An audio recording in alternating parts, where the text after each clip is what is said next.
Welcome back, Reddit peeps. I am going to go through a couple of new changes we have in this new YouTube strategy I'll be taking over for us here. I'm showcasing right now the BBT that our buddy Inked posted just this past Thursday. It's part of the reframing new strategy.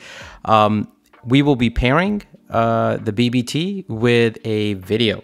And the video last week that you guys all saw was one from Adrian. So first of all, you guys can see here, obviously Adrian's video was awesome, well received. And so what I'd like to do is really focus a week's or every other week on a certain bot, a certain strategy. This week, it's Tuesday, we're going to talk about a separate tactic video that I'll do, but the focus will actually be on the Khepri. Everybody seems to have one right now. They're driving everybody nuts. They're tanks. They're, I don't know, just either fun or a nuisance or just amazing. And we want to hear your opinions, your thoughts, get some discussion going. Tonight, you will see a video from our favorite YouTuber, Tony. Will be sticking him, and then the BBT, of course, will pick up on Thursday, focusing on the Khepri. So hopefully you guys will join and enjoy it and enjoy this new strategy. So what are we going to talk about on Tactic Tuesday? Well, you guys voted last week when I brought up the Sharanga with the Dazzler, the third one that I won, that you all voted for me to skip this quantum sensor. And we had the 25% off. And to focus actually on a fourth Onslaught. So y'all are evil, first and foremost, and that was kind of comical in and of itself. But I brought the heat. I skipped attack. I leveled the Onslaught. And that's what I'm going to focus on Tactic Tuesday. Can you take a Sharanga to the next level with 3 Dazzlers? I have a couple clips with an accelerator, and then the rest on Onslaught, and I hope you guys enjoy it. So hope you liked it. All right, so obviously I'm not going to show full gameplay. I'm going to drop in my my nasty mean Sharanga at the end and bring the clips focusing on that. Yeah, you guys are pretty much right. You know, whether it's an accelerator or an Onslaught reactor, the Sharanga has to be quick, so you can focus agility with the 3 Onslaughts or all 4 Onslaughts and just wipe everybody and their mother and their aunts and sisters and their brothers and fathers out. This thing is just vicious. I do think the Dazzler is gonna get nerfed. The nerf, in my opinion, will probably be the blinding effect. But there's like obviously no way to predict it. If you get paired up with a Nodens, you're obviously better off. What I've noticed is with a Mantis, my Sharanga actually managed to survive very, very long periods of the game. My gameplay here is obviously not great because I'm focused on showing a clip on how 3 Dazzlers can terrorize everybody, including this poor Elming that's been trying to get out of my way, and he keeps on ducking and hiding, and I just don't know why he came up, because he knew I was going to take him out. And you've got a few courageous people where you can exile them, like so, and this Nodens here who's been saving my butt and healing me up, kept me going for a while. But you know, I think the Dazzler nerf will probably be on accumulation. I think the Dazzler nerf could be either it'll take longer to accumulate the effect, or it could simply be that the blinding lasts not as long, or it could be both. But as it stands right now, they definitely are a nuisance.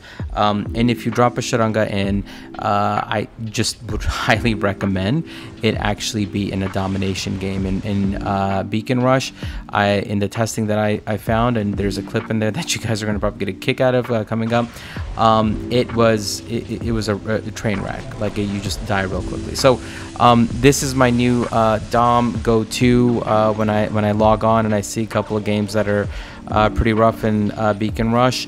I jump over to Dom and I slot this in. What does it mean for Pentultimate gameplay?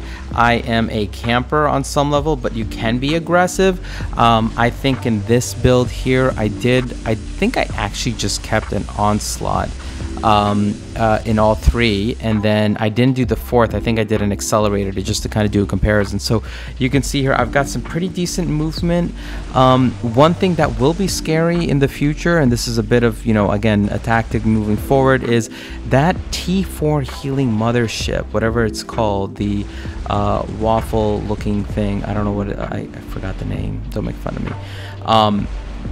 That will change the game on camping with a Titan, because Titan's biggest weakness is obviously the fact that you can hop up on them and wipe them out, and the self-healing is a slot that you would have to basically give up.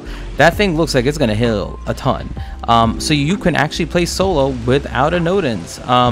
So Orions are still kind of the boon to my existence. You can see here that Orion, that punk just ripped off my one web. So I'm gonna just hustle over here and actually try to grab a few beacons, and I'm pretty damn fast. Actually, yeah, I'm almost positive that I had an accelerator on, because I can keep up with this Mirrormits. That's pretty damn fast. I think with the accelerator it's about 52 or 53 kilometers, or whatever, robot kilometers an hour. So I don't know if you guys have been counting. I lost count of how many things I've killed besides Titans, but it's a menace to society, especially if you hit that 40% buff that really makes these dazzlers kind of like absurd. I get why they've kept the Sharanga, why they nerfed the Sharanga's HP way back when, and why they've kept it kind of in a very balanced state, because any bump in any direction, whether exile was a few seconds longer, cooldown was a little bit shorter, or any of the above, would make this build absolutely bonkers, and you'd see more of these on the game on the maps, basically, or out in battles. So I'd say it's a fun build, but you have to be smart. It's akin to playing the Heimdall with 4 lanterns. Ironically, I find the Heimdall to be a little bit weaker. So tactically speaking, what can you do with those 2 Titans, really honestly? And my only suggestion is play him in Dom, and play them in the back. The only reason I'm up in this these guys' faces, we went from being down by, what was it, 4 beacons to like basically 5 capping them. So that was just, you know, a solid team. Actually, let's take a look at the team here just real quick. So all that damage, awesome. I still came in second. Look at all those kills. And just like, let's actually take a look and see how many honor points I got for everything. Yeah, there you go, slaying Titans. And so interesting, now that I've been becoming a Titan Slayer, I have noticed that it's only about 130 to 160 honor points you get for it. Okay, so Beacon Rush, you guys will see in this clip here some, so you can see obviously the accelerator is gone, and I've got 4 of the the Onslaught reactors on. This is probably the worst map that you can think of to do this. Oh damn, I need to do the stupid aim.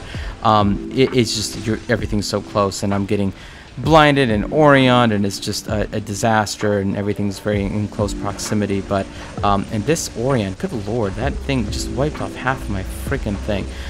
So yeah, obviously in this acid map, I forgot the name of it, play smart, be cool, stay behind barriers. That's another thing. The Sharanga is tall as hell, which I find ironic, because us Indians, we ain't so damn tall, but they made it tall enough that you can hide under a barrier and then pop up. I'm gonna take this I'm gonna take this Ming out because he's pissing me off. Hiding behind the barrier, my super tall Indian Sharanga is gonna, oh damn it, I got dropped there for a second. Nice. So yeah, find a smart drop point, and be smart about who you're attacking. People, you are gonna get pinged by revenants all over the place. That's just a given, because everybody wants to take your butt out. But yeah, so I mean, be smart about it. But if you've got good randoms and you're lucky, or you're squatting, this is a great Dom build, and occasionally an okay VR build. And an Orion just killed me. You guys noticing this trend? I think like if the Ornians don't get a meter reduction or something, it's going to be the death of my Sharanga strategy. Okay, so let's recap as I lazily walk over. By the way, you guys, by voting for the 4th Onslaught, have made this a very long video. Because, oh my freaking lord, look how long it takes for me to walk anywhere at 42 kilometer Titan kilometers an hour. Okay, so yeah, 4 Onslaughts, obviously you can wreck everybody. I think it's a Dom build, it's a squad build for sure. If you're doing a duet or whatever, this is like awesome. You can increase your damage, average damage. You can, you know, just wipe out Titans galore. I don't know, do you guys keep count? I lost count. I think I was averaging about 3 or 4, at least 3 each game, if I didn't get Orion'd out. But at the minimum, 1 Titan per game is pretty damn good. So you have to remember, you know, you've got to be conservative but intelligent and strategic in placement. Know your barriers. Don't get frozen or blinded or both, like I just did. So tactically speaking, I think it's a niche build. What's going on with my accent? It's a niche build, and it's a Titan Torturer, and obviously, since it's a Hindu god of some sort, well, it's technically a bow, all of you should run a Sharanga. And thanks, Shiva, for this amazing video. So I hope you guys like this video. I hope you like the clips. I hope you like the new YouTube strategy. I'm excited about it, excited about all these new creators that are partnering with us. So peace, guys. Enjoy the week.